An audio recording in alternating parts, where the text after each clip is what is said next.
The Dividend Aristocrats were literally the first thing I learned about dividends years ago when I started investing.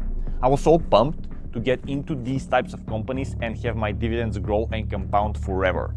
As my investing knowledge increased, however, I found out that it's not all sunshine and rainbows in the kingdom of the aristocrats and the kings. In fact, not only are they not the best investment, the whole concept that was created around them is, in my opinion, wrong and dangerous, but this took me years to understand and internalize. However, you don't have to spend years to do the same, because I will explain it to you right now. The first issue is that there is only one filter. The company has to raise the dividend. It doesn't say how much. So in theory, if a member of the S&P 500 raises its dividend by 1 cent for 25 years, the stock will be considered a dividend aristocrat. And if any public company that is not even a member of the S&P 500 raises it by 1 cent for 50 years, it will become part of the even more prestigious group of the Dividend Kings. Now, as you might be guessing by now, that creates a certain problem. Companies are able to game the system by raising their dividend with a penny simply to keep their dividend king or aristocrat status. In fact, I have actually said before in my videos, and have been proven right eventually, that if a company starts doing that, it's actually one of the red flags you need to watch out for. If that starts to happen, usually it will mean the management is desperately trying to hang on to the status the company has, but the financial situation is so bad that they simply can't afford anything else than a few cents.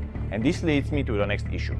If the financial situation has not deteriorated that much, and yet is still pretty bad, but it allows the management to maintain healthy dividend growth percentages, this is actually a big problem as well.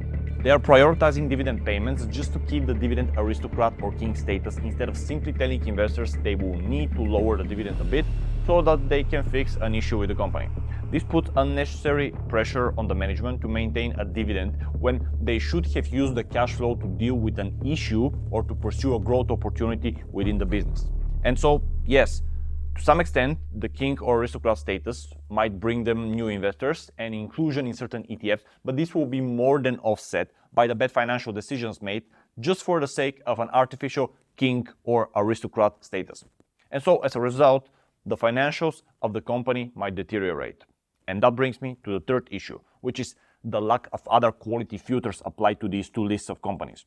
As I already said, the fact that a stock has increased its dividend is good, but it's only a small part of the picture. The Dividend Aristocrats list would have been much more useful if there was, let's say, a rule that says the dividend payout ratio cannot go above 70%. The dividend payout ratio is a metric that measures what percentage of the profit of the company goes towards dividends. So if the Dividend Aristocrats were companies that have raised their dividends for 25 years and at the same time had dividend payout ratios below 70%, this would make the list much more interesting. Or something else, just something that measures a level of financial strength and health, not simple 1 cent dividend increase.